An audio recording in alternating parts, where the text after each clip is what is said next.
has the Chinese Communist Party's plans for domination of the world's 5G network panned out? In recent years, the country's ability to formulate a sustainable plan to install its 5G technology in countries across the globe has been questioned, particularly regarding how sustainable or reliable its methods of maintaining their network are. What apparent flaws have there been in the development of their technology? How do other countries across the world react to the rise of questioning behind China's plans?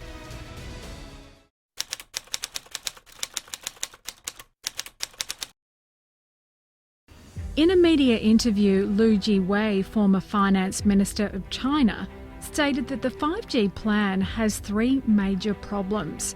These include high costs, backward technology, and low applicability. The government has planned to set up about 2 million stations that comprise the 5G network.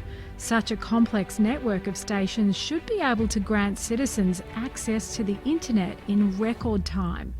Currently, China has built over 800,000 5G nodes across the land, covering a wide area for its many citizens to access.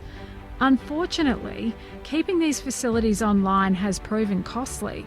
Assuming that all current stations are activated at once, the cost of electricity alone would amount to about 9.2 billion yuan a year. That means if China's entire 2 million station plan becomes a reality, it will cost the CCP about 24 billion yuan a year just to power. It appears that the more stations China will build, the heavier the losses for its providers. Even if the minimum amount of electricity is used for the full plan, the costs will be more than enough to bankrupt the country's three major providers combined. More importantly, however, is that China's own consumers have to face the problem of buying newer 5G devices. Yet, for those who have upgraded, the subpar infrastructure of the network installed so far means that user experiences have been poor, with limited connectivity and spotty service. The situation has developed to the point that providers are forced to downgrade users to their old 4G plans to keep consumers at bay, while simultaneously making plans cheaper and with higher bandwidth. Other companies that wish to evolve to 5G are also in danger of increased production costs. Increased costs will also affect Chinese exporters who already rely on the large trading surplus China holds over many countries, resulting in a losing battle against economies from competitor nations. US sanctions on China and its headliner companies like Huawei have inflicted heavy wounds on the CCP, with low revenue and reduced marketing output hammering down. At this rate, China may actually be losing money from this plan. And that's not all. In the same interview, Huawei mentioned that new 5G stations are being constructed based on the 4G infrastructure. The two are not compatible together. In addition to these problems, the CCP's plan could be jeopardised before the time 6G arrives, which has already seen development as the United States Telecommunications Industry Solutions Alliance announced plans for a 6G alliance that excludes Chinese-owned telecom companies. So it would seem that China's 5G plan for itself has already faced some dire problems. However, there is much more to answer for. So how has China's plans been received across the world? Well, the sustainability of China's 5G plan also stems from the amount of trust placed in the country. And unfortunately for the country, it has not been without its controversies. It is reported that Dutch mobile network provider KPN has been compromised by Huawei in 2010.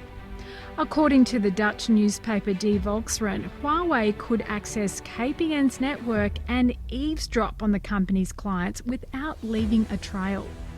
Some of the most notable users of KPN include none other than the Dutch Prime Minister, as well as a number of Chinese dissidents in the Netherlands. Despite the warnings by AIVD, the Dutch intelligence organisation, KPN has attempted to assure the public that they have taken steps to improve risk posture. Not a single KPN supplier has unauthorised, uncontrolled and unlimited access to the networks and systems, or is in a position to listen to the conversations of KPN customers or to view tapped information, claimed the company. However, there have already been a number of risks and problems identified with Huawei's 5G offerings that could allow the CCP's telecom giant easy access into the companies and countries who use them, including weak encryption and a lack of disclosure. In light of reports, the United Kingdom has made it clear that telecommunications firms are not to use Huawei equipment. Other European nations have also moved to ban Huawei for fear of their own security measures being breached. There was also the case of Meng Wanzhou, former CFO of Huawei, who had been arrested in Canada on a US extradition warrant under suspicion of negotiating illegally with Skycom, a company that has been doing business with Iran in contravention of US sanctions. In the United States, tech mogul Keith Krach pressed for action to be taken to curb China's attempts to dominate the networking world. In regards to the 5G, Krach, during his tenure as US Undersecretary of State, created a strategy dubbed the 5G trifecta, which involved onshoring the world's leader in semiconductor creation, Taiwan Semiconductor Manufacturing Corporation. The Clean Path program was also enacted to require network traffic coming in and out of US diplomatic facilities do not use Huawei equipment, nullifying any cost-saving host nations receive from installing the CCP's products. Lastly, control sanctions were to be made to prevent Huawei from accessing resources and components needed for the production of its products. The strategy aims to force other countries and corporations to move away from Huawei and the CCP. With the ability to make money around the globe hampered and Chinese consumer trust plummeting, the 5G plan was sure to be enough trouble as it is. However, the blow just kept landing. So what about 5G itself? Hasn't really been that reliable. Well, aside from China's 5G plan, the concept of the core technology itself has also faced its own problems. The production of devices that use 5G has proven itself unsustainable. The non-renewable resources required to manufacture these devices are unrecyclable, creating a large amount of waste. Because of the low integrity of the numerous small transmitters required, manufacturing, maintenance and even replacements have to be made frequently, which will eventually produce even more waste. The millimetre waves emitted by the stations also may harm the environment and its inhabitants. According to studies by Punjab University and other entities in Spain, birds that live near these stations have experienced abnormalities and their eggs have been disfigured from the radiation produced. Elsewhere, bees have also suffered from colony collapse disorder, which causes the insects to leave their hives and become disorientated. Such disruption would affect not only the growth of plants but also the agriculture that depends on those plants. When it came to the United States of America, experts believed that Huawei had become a national security threat, with suspicions of data theft and breach of security. Several people have also reported that the 5G network speeds on their devices have been slower than usual. One person even recommended not to upgrade to 5G yet. According to a survey conducted by Sykes, most of its respondents are aware of what 5G is, but only a third of them paid for the service.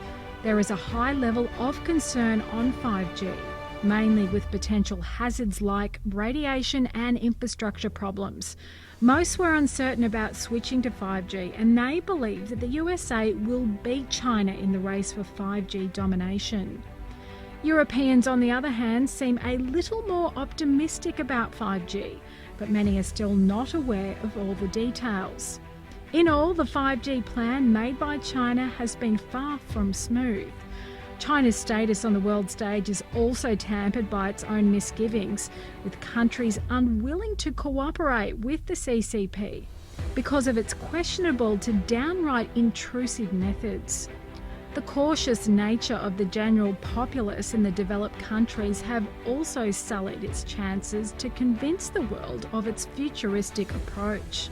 The production and the maintenance of 5G technology itself has also damaged the environment and the creatures that live in it, further putting a stake in China's plans for its own 5G network. With the coming of 6G and the continuing conflict of ideals between China and several other countries, the future of 5G itself is now uncertain.